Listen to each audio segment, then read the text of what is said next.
Hey everyone! In today's tutorial, we will show you how to update posts in WordPress. If you want to change the publish date of your post for organization or scheduling, this tutorial is for you.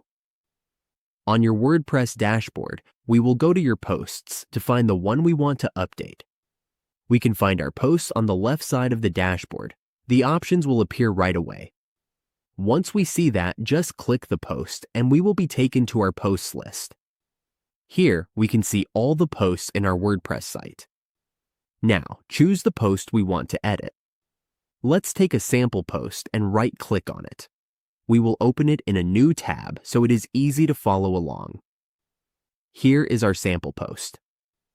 To change the date of this post, go to the left side of the post editor in the dashboard and we will see the Publish section. There is the publish date. Now click the date. Here, we can change the date. We can change the year.